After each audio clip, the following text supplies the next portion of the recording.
दोस्तों नमस्कार। 4 PM news network पे और दस्तक पे आप सबका बहुत बहुत स्वागत है। मैं हूं आपका दोस्त मयूर जानी। और दो अलग अलग तरह की घटना हमारे ध्यान में आई तो हमने कहा कि आपसे बात करें। एक तरफ जावेद अख्तर साहब का जो निवेदन है, जो स्टेटमेंट है जो उन्होंने पाकिस्तान में दिया है, उसके बड़े चर्चे हैं। और दूसरी ओर एक अभी अभी जो ऑस्ट्रेलिया के साथ हमारा दिल्ली में जो मैच खत्म हुआ, उस मैच के दौरान एक छोटी सी वीडियो क्लिप जो है हमारे ध्यान में आई कि ये क्या हो रहा है। तो हमने सोचा कि दो कॉन्ट्राडिक्टरी घटनाएं हैं, विरोधाभासी घटनाएं हैं। और वो वीडियो क्लिप जो है वो हमको उसकी आवाज जो है म्यूट करनी पड़ी, क्योंकि बहुत माँ बहन की गालियां बोली जा रही है उसमें। और हुआ उसमें ये था कि जो ऑस्ट्रेलिया के समर्थक, जो ऑस्ट्रेलिया से आए हुए ऑस्ट्रेलियन थे, जो अपनी टीम को चीयर अप कर रहे होंगे, ऑब्वियसली अब हर एक जो है वो तो अपने देश को ही सपोर्ट करेगा।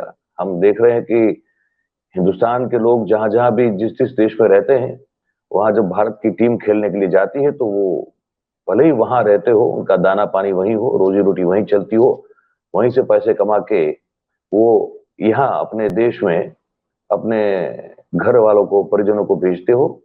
लेकिन फिर भी जब मैच हिंदुस्तान की टीम का होता है, उसी टीम, चाहे वो इंग्लैंड हो, ऑस्ट्रेलिया हो या साउथ अफ्रीका ही क्यों ना हो, या श्रीलंका भी, कोई भी देश पकड़ लीजिए आप, तो जहां हमारे लोग होते हैं तो वो हमारी टीम को सपोर्ट करते हैं।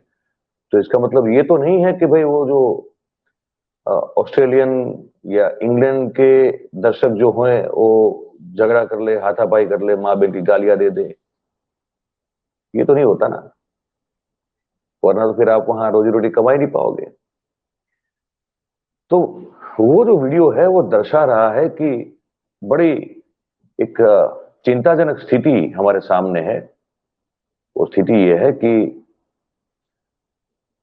युवा पीढ़ी अगर इस तरह से सोच रही है और फिर अंत में ये सब गाली गलौज करने के बाद, उन विदेशियों के, ऑस्ट्रेलिया के साथ दुर्व्यवहार करने के बाद, हमारे युवा जो हैं वो जैसे कि कोई बड़ा देशभक्ति का काम कर लिया हो, उस तरह से भारत माता की जय के नारे लगा रहे हैं। ये समझ में नहीं आ रहा है हमको। ये चीज हमको बिल्कुल समझ में नहीं आ रही है कि किस तरह की मानसिकता का ये उदाहरण हो सकता है। तो ये इसलिए हमने वो भी काट दिया, क्योंकि पूरे लगातार वो जो 40 सेकंड के आसपास का वीडियो है, दिखाएंगे आपको अभी, वहां एक भी ऐसा शब्द नहीं है जो जो भद्र लोग सुन पाएंगे। ये हम और आप अपने घर में ना कभी बोल सकते हैं, ना कभी सोच सकते हैं। तो मैं पहले वो वीडियो जो है आपको अभी दिखा रहा हूं, वो देख लीजिए।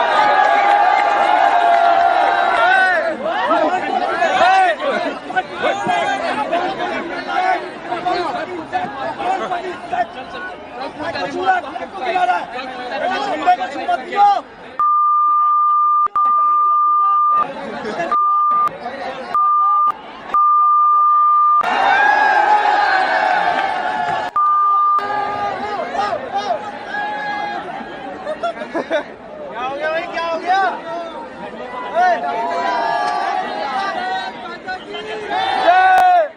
जो देख रहे हैं दर्शक वो भी समझ पाएंगे कि हमारा इरादा कोई विभत्सता फैलाने का नहीं है, और ये जो हुआ ये दिखाने का था। और अब ये ऑडियो आपने सुन लिया। अब ये अच्छा हुआ बुरा हुआ हम नहीं जानते, लेकिन हमारी बात जो थी वो ये थी कि इस तरह का बर्ताव हुआ।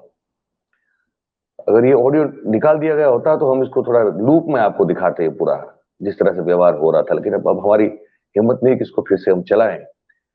तो ये ये किस तरह का राष्ट्र प्रेम है भाई? ये किस तरह की देशभक्ति है? जरा हमको तो समझ में नहीं आ रहा है। अगर आपको आ रहा हो तो आप कमेंट वमेंट कीजिएगा, हमको अपना जो प्रतिभाव है वो व्यक्त कीजिएगा कि ये हो क्या रहा है। एक तो आपके यहाँ जो मेहमान आता है उसको आप गाली गलौज देते हैं, उसके साथ आप बुरा बर्ताव करते हैं, और उसके बाद जैसे आपने कोई इतना बड़ा राष्ट्रभक्ति का, देशभक्ति का काम कर दिया है, वैसे उस तरह से आप फिर भारत माता की जय चिल्लाते हैं। ये ये हमारी कैसी और किस तरह की छवि को दुनिया में प्रतिबिंबित करेगा, आप सोच लीजिए। तो ये बात थी जो हमको आपसे करनी थी। और दूसरी तरफ एक और हुई ये बात जो सुन के बड़ा अच्छा लगता है, बड़ा गर्व होता है। हमारे जाने माने फिल्म के पटकथा लेखक, स्क्रीन प्ले राइटर आप जानते हैं सलीम जावेद वैसे एक बड़े लेजेंडरी नाम है उनका। साथ साथ बहुत अच्छे कवि हैं वो। उर्दू बहुत अच्छी उर्दू में शायरियां लिखते हैं, गीत गजल नज्म सब लिखते हैं। और एक तरह से वो अपने आप को एथिस्ट कहते हैं। वो कहते हैं कि मैं और मेरे बच्चे हम लोग जो है नास्तिक हैं, तो किसी पर्टिकुलर धर्म या रिलीजन में वो विश्वास नहीं रखते हैं। बाय बर्थ वो अनडाउटेडली वो मुसलमान है। उनको कई बार जो है वो राइट विंग फंडामेंटलिस्ट या फेनेटिक लोगों का निशाना बनना पड़ा है, ये भी हम जानते हैं। कई बार उनके जो निवेदन होते हैं उस तरह से होते हैं कि थोड़ी कंट्रोवर्सी जो है खड़ी हो जाती है जब वो राइट विंग फेनेटिक्स या फंडामेंटलिस्ट के खिलाफ जब कुछ कहते हैं तब वो उनके पीछे पड़ते हैं। अब इन्होंने ये जो कहा है वो पाकिस्तानियों को कहा है, और ये सुनने के बाद भी पाकिस्तानियों ने जिस तरह से चीयर अप किया है, ये भी पाकिस्तान में हिंदुस्तान को लेकर बदलता हुआ एक मेंटल एंगल है, जो एक साइकोलॉजिकल है, या तो नजरिया जिसको कह दीजिए आप, वो है, इसको भी ये दर्शाता है। तो मैं पहले आपको ये सुना दूं, और आशा करता हूं कि इसका ऑडियो गलती से न काट दिया गया हो, उल्टा पुल्टा ना समझ लिया हो। तो कोशिश अब करेंगे सुनने की, और आशा करते हैं कि वीडियो एडिटर साहब जो है हमारे, उन्होंने गलती से इसका ऑडियो ना काट दिया हो। तो ये यहाँ मैं तकल्लुफ से काम नहीं लूंगा। हमने तो नुसरत के बड़े बड़े फंक्शन किए, मेहदी हसन के बड़े बड़े फंक्शन किए। आपके मुल्क में तो लता मंगेशकर का कोई फंक्शन नहीं हुआ। तो हकीकत ये है, चलिए अब हम एक दूसरे को इल्जाम न दें, उससे सॉल्व नहीं हो। ये अहम बात ये है कि ये जो आजकल इतना गर्म है फिजा, वो कम होनी चाहिए। हम तो बंबई के लोग हैं, हमने देखा हमारे शहर पे कैसे हमला हुआ था। तो वो लोग नॉर्वे से तो नहीं आए थे, ना इजिप्ट से आए थे, वो लोग अभी भी आपके मुल्क में घूम रहे हैं। तो ये शिकायत अगर हिंदुस्तानी के दिल में हो तो आपको बुरा नहीं मानना चाहिए। बात कुछ यूं थी कि ये लगातार कहा जाता है ना कि भाई आपने जो है दीवार खड़ी कर दी है, और कला और साहित्य का अगर आदान प्रदान नहीं होता रहा, और खेल कूद का भी अगर नहीं होता रहा, अगर वो रिश्ते बिल्कुल टूट जाएंगे, इसको तोड़ दिया जाएगा, तो फिर दो देशों के बीच में जो है जो दूरियां बनी हुई कैसे कम होगी। और विशेष रूप से ये बात थी कि पाकिस्तान के जो सिंगर्स हैं, गायक हैं, म्यूजिशियंस हैं और कलाकार हैं जो फिल्मों में अभिनय करते हैं, उनको जिस तरह से अब रोक लगी है उन पर, और वो यहाँ काम नहीं कर पा रहे, तो उसको लेकर पाकिस्तान का जो कला जगत है वो थोड़ा थोड़ा क्या काफी नाराज चल रहा था। तो इस बात का जवाब दे रहे थे जावेद अख्तर साहब। उन्होंने कहा कि भाई हमने तो गुलाम अली खान साहब के भी बहुत यहाँ जलसे किए हैं, हमने यहाँ मेहंदी हसन साहब के बहुत सारे जलसे किए हैं, नुसरत फतेह अली खान साहब के भी बहुत सारे जलसे किए हैं। ये तो ये नाम बोले हैं, जो नहीं बोले वो आतिफ असलम साहब यहाँ बहुत गाना गा के जा चुके हैं, बहुत शोहरत और इज्जत और पैसे कमाए हैं, ये बात भी सही है बिल्कुल। उनके जो कॉमेडियंस हैं, ये अपने शकील सिद्दीकी साहब हो, या वो नसीम, नाम पूरा भूल गया, विकी, नसीम विकी शायद नाम है उनका, जो कपिल शर्मा शो में आते थे, वो हो, बहुत सारे लोग। तो यहाँ तो वो लोग रहे हैं 8-8 साल, 10-10 साल रहे हैं, करोड़ों करोड़ों रुपया और इज्जत और प्यार लेके गए यहाँ से। तो ये सब जब होता है तो क्यों आपने लता मंगेशकर जी का एक कार्यक्रम भी जो है पाकिस्तान में नहीं रखा आज तक? ये बड़ा वाजिब सवाल था जो जावेद अख्तर साहब ने पूछा, और कहा कि 26/11 को जो हुआ था, और जो हमारे शहर पे, मुंबई पे जो हमला हुआ था, वो आज भी बहुत चुभता है। और जो उसके मास्टरमाइंड थे, वो कहा कि वो तो आप ही के यहाँ खुले घूम रहे हैं, वो कोई नॉर्वे, इजिप्ट या कहीं और से नहीं आए थे, आप ही के वहां तो हैं।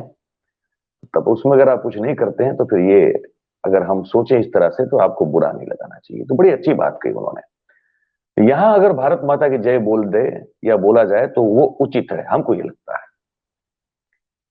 ये जावेद अख्तर साहब की बात सुनने के बाद अगर वहां भी कोई अगर भारत माता की जय बोल देता तब भी अच्छा लगता है कि चलिए ठीक है, ये राष्ट्रवाद की बात थी, ये सही अर्थ में देशभक्ति वाली बात उन्होंने कही। देश का जो एक सही पक्ष था, देशवासियों का जो सही पक्ष था, वो उन्होंने उस पड़ोसी मुल्क में जाके प्रस्तुत किया, जहां हालांकि आमतौर पर इस तरह की बात कोई करना पसंद नहीं करेगा। और पाकिस्तान की जो वहां पे जो जो दर्शक थे, उनके जो श्रोता थे, उनको भी आपने अगर देखा हो तो तालियां पड़ी हैं, तालियां बजाई गई जब ये कहा गया जावेद अख्तर साहब के द्वारा। तो वो भी एक दर्शाता है कि उनका भी जो सोचने का एक तरीका है हिंदुस्तान को लेकर, वो काफी वहां पे बदलाव हमको नजर आता है। तो एक चीज है, तो भारत माता की जय वो जो स्टेडियम में बोली गई ना, वो ठीक नहीं है भाई। हाँ, जावेद अख्तर साहब ने जो बोला, उसके बाद अगर भारत माता की जय बोली जाए तो उसमें कोई किसी को आपत्ति नहीं हो सकती, गर्व ही हो सकता है। तो ये हमको बताना था आपको, तो हमने अभी एक ये वीडियो बना दिया आपके लिए। और आप हमेशा ये कहते हैं, गुजारिश करते हैं आपसे कि पार्टिसिपेट कीजिएगा, कमेंट कीजिए हमारे कार्यक्रम में। आप जो भी कहेंगे वो हम उसको बिल्कुल पढ़ते हैं समय निकाल के। और अच्छा लगता है तो फिर लाइक कीजिए, शेयर कीजिए, सब्सक्राइब करें और करवाएं, और बस खुश रहें, मन से स्वस्थ रहें, ये बड़ा जरूरी है, तन से भी और मन से भी। दिमाग का जो खिड़की दरवाजा है खुला रखिए भाई। बस यही आपसे गुजारिश है, आपसे यही विनती है। आप सब हमारे साथ रहें, देख रहे हैं। आपका बहुत बहुत धन्यवाद, बहुत बहुत शुक्रिया। Thank you very much. नमस्कार।